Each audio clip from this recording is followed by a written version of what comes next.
পুলিশই মারে, আইনুল সর্দার মারে, বাপি শেখ মারে, মেরে ওই মোরা লাশের ওপর আমার ফেলে জোর করে আমার রেপ করতে বলে, আমার রেপ করেছে। আমার 2024 সালে আরজিকর ঘটনায় যখন গোটা রাজ্য তথা দেশ উত্তাল, সেই সময় ঘটে গিয়েছিল দক্ষিণ 24 পরগনার জয়নগর ফুলতলি গ্রামের একটি নৃশংস হত্যা। ফুলতলি গ্রামের একটি নাবালিকা মেয়েকে ধর্ষণ করে তৃণমূলের 7 জন কর্মীরা। সেই ঘটনার আসামিকে আড়াল করার জন্য তৎকালীন রাজ্য সরকার অর্থাৎ তৃণমূল কংগ্রেসের মুখ্যমন্ত্রী মমতা বন্দ্যোপাধ্যায় ঘটনার মোড় ঘুরিয়ে দেবার জন্য চেষ্টা করে এবং এই ঘটনার আসামি হিসাবে ওই গ্রামের এক মানসিক ভারসাম্যহীন 17 বছরের নাবালক মোস্তাকিম সর্দারকে রাজনীতির বলে স্বীকার করে। হ্যাঁ, এটাই মমতা ব্যানার্জির আসল রাজনীতি। কোনো ধর্ষণের ঘটনা ঘটলে সেই ঘটনায় ধর্ষকদের শাস্তি না দিয়ে একটা নিরপরাধ ব্যক্তিকে সেই ঘটনায় জড়িয়ে দেয়। উদাহরণ হিসাবে নজিরবিহীন ঘটনার সাক্ষী হলো আরজিকরের সঞ্জয় রায়, এখনো পর্যন্ত জেলবন্দি। মানসিক ভারসাম্যহীন মুস্তাকিম সর্দারকে যখন এই ঘটনার নোংরা চক্রান্তের শিকার করা হয়, তারপর থেকেই তার মা ও বাবা একের পর এক বারুইপুর থানা, এসপি অফিস ও বারুইপুর কোর্ট বিভিন্ন সরকারি প্রশাসনিক দপ্তরে আবেদন করেন এবং তৎকালীন রাজ্য সরকারের নির্দেশে বারুইপুর কোর্ট যে ফাঁসির নির্দেশ দেওয়া হয়েছিল, সেই ফাঁসির নির্দেশ মূলত হাইকোর্ট স্থগিত করে দিয়েছেন এবং বিষয়টিকে খতিয়ে দেখার নির্দেশ দিয়েছেন। আজ 2026 10 আগস্ট কুলতলি জয়নগরের নাবালিকা ধর্ষণের মামলায় যে ভারসাম্যহীন মোস্তাকিম সর্দার পরিবার ও পরিবারের সদস্য আইনজীবীরা কি বলছে ঠিক শুনুন। লাঠি নিয়ে আমার ছেলের পার উপরে পা দিয়ে মর্মর চচ্চর করে ভেঙে দিচ্ছে, বলছে তুই বলবি আমি মার্ডার করেছি, আমি করেছি, আমি সব করেছি না, তো তোর বাবা মা আমার হাতে আসে, আমার মেরে ফেলে দেবো। এবং ওই বাপি শেখ আমার ছেলে বলছে, মা যে পুলিশ ঝা মারে না ক্যাম্পে, বাপি শেখ অত্যাচার আমার ওরকম করে টেনে মেরেছে। আমি তিসাইতে পানি চাইছি ওদের কাছে, আমার পানি পর্যন্ত কেউ আমাদের খেতে দেয়নি।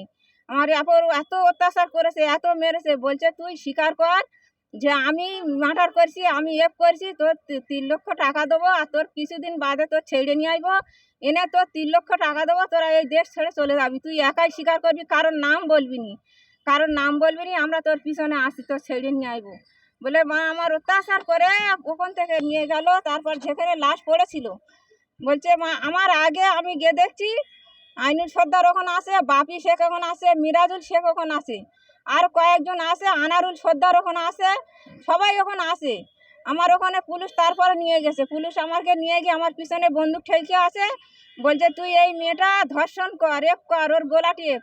বলছে মা আমার ঘুমন্ত ওই মোরা লাশের ওপর আমি ভয় করে যাই না বলে ওখানটা আমার পুলিশই মারে, আইনুল সর্দার মারে, বাপি শেখ মারে, মেরে ওই মোরা লাশের ওপর আমার ফেলে জোর করে আমার রেপ করতে বলে, আমার রেপ করেছে, আমার গোলা টিপে ধরেছে।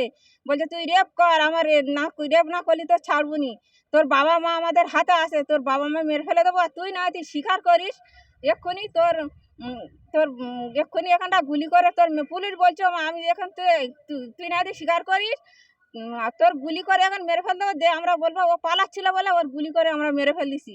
বলে মা আমার ওপর এরকম অত্যাচার করে ওখান থেকে নিয়ে মুস্তাকিম সর্দারের তো হাইকোর্টে তার সেই ফাঁসির আদেশকে চ্যালেঞ্জ করে হাইকোর্টে আপিল হয়েছে। আপিলটা এখন বর্তমানে পেন্ডিং।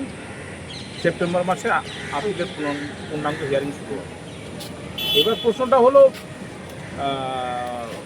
মিথ্যা কেসে ওনাকে ফাঁসিয়েছে পুলিশের তৎপরতায়, এই কথাটা বারবার ওনারা আমাকে বলেছে এবং কেস স্টাডি করে দেখলাম মাত্র 1 মাসের মাথায় পুলিশ মানে সমস্ত বিচার প্রক্রিয়াটাকে শেষ করে তাকে ফাঁসি কাটে মানে ফাঁসির সাজায় তাকে দণ্ডিত করেছে। তো এটা একটা অতি সক্রিয়তা এবং আসল যে রহস্য সত্যি পুলিশ ইনভেস্টিগেশন হয়তো প্রচুর গ্যাপ আছে, আমি দেখেছি অতি দ্রুততার সঙ্গে এদিক ওদিক করে।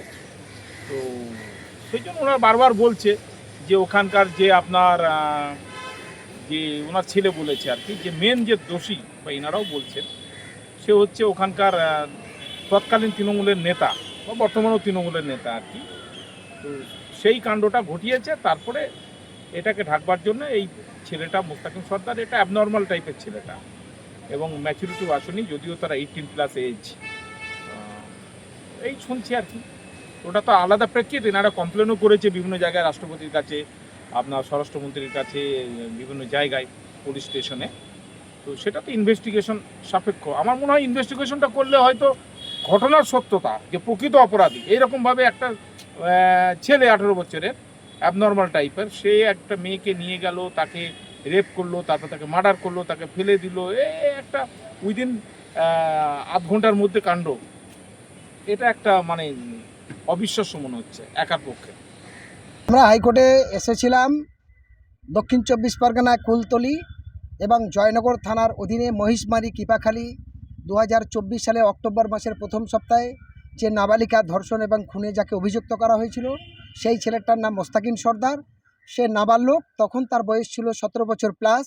জুবিনিয়াল কোর্টে বিচার হওয়ার কথা, ভুলবশতে তৎকালীন মমতা ব্যানার্জির সরকার নিজেদের বাঁচার জন্য বারুইপুরে কোর্টে তার বিচার হয় এবং 21 দিনের মধ্যে তড়িঘড়িভাবে তাকে একতরফা বিচারে, মানে ছেলেটার পক্ষে কোনো উকিল দাঁড়ায়নি, একতরফাভাবে বিচার করে তাকে ফাঁসির অর্ডার করে। পরবর্তীকালে কলকাতা হাইকোর্টে এসে মহামান্য বিচারপতি তার মাধ্যমে ফাঁসিটাকে স্থগিত হয়। তারপর দীর্ঘদিন ধরে মামলা চলে। তাদের একমাত্র পাগল সন্তান, মানসিক ভারসাম্যহীন মোস্তাকিন সর্দারের মা এবং মোস্তাকিন সর্দারের বাবা এবং মোস্তাকিন সর্দারের মুখ থেকে যা বয়ান পাওয়া গেছে, তাতে করে ওই এলাকার যে গুন্ডা এবং হারমাদ হিসেবে পরিচিত, নাম তার আনারুল সর্দার, এবং তার ভাই ছিল আপনার আইনুল সর্দার, এবং তার সঙ্গে আরও 5 জন ছিল। এই 7 জন মিলে ওই মেয়েটাকে ধর্ষণ করে খুন করেছে। একদম 100% চ্যালেঞ্জ করে বলা যেতে পারে মোস্তাকিন সর্দার যে পাগল, মানসিক ভারসাম্যহীন, তার পক্ষে একটা মেয়েকে ধর্ষণ করে খুন করার ক্ষমতা তার নেই, সে মানসিক ভারসাম্যহীন। নতুন সরকারের কাছে, মুখ্যমন্ত্রীর কাছে আবেদন, আমি হোসেন গাজী একজন মানবাধিকার কর্মী হিসাবে তার অসহায় মায়ের একমাত্র পাগল সন্তানকে ফিরিয়ে দেওয়ার জন্য অবিলম্বে ওই আমিরুল সর্দার, আনারুল সর্দার, আইনুল সর্দার সহ যে 7 জনের নামে জয়নগর থানায় অভিযোগ করা হয়েছে, বারুইপুর এসপিকে করা হয়েছে দক্ষিণ 24 পরগনা, এবং বারুইপুর এসডিপিওকে, রাজ্যপাল এবং মুখ্যমন্ত্রীকে লিখিত কমপ্লেন করা হয়েছে। তার ভিত্তি করে অবিলম্বে ওদের গ্রেপ্তার করুক, দৃষ্টান্তমূলক শাস্তি দিক, এবং অসহায় পাগল ছেলে তার একমাত্র সন্তান মোমেনা সর্দার এবং আলাউদ্দিন সর্দার তাদের কোলে ফেরত দিক। আমি মানবাধিকার কর্মী হিসাবে এই আবেদন রাখছি নতুন সরকারের কাছে। সেই কারণে আজকে কলকাতা হাইকোর্টের মহামান্য আইনজীবী মাননীয় হাবিবুর রহমান সাহেবের সঙ্গে আলোচনার জন্য এসেছিলাম। তিনি আশ্বাস দিয়েছেন, এবং মুখ্যমন্ত্রীর কাছে আবারও আবেদন রাখছি অবিলম্বে দোষীদের শাস্তি হোক, এবং নির্দোষ মানুষ যাকে চক্রান্ত করে মিথ্যা করে বলির পাঠা করেছে তাকে ফাঁসি থেকে মুক্ত হোক, এবং জেল থেকে দ্রুততাভাবে তাকে ছাড়া হোক। 2 বছর ধরে খুব কষ্টে আছে বারুইপুর জেলে। This channel does not promote any violent, harmful, or illegal activities. All content provided by this channel is meant for an educational purpose only.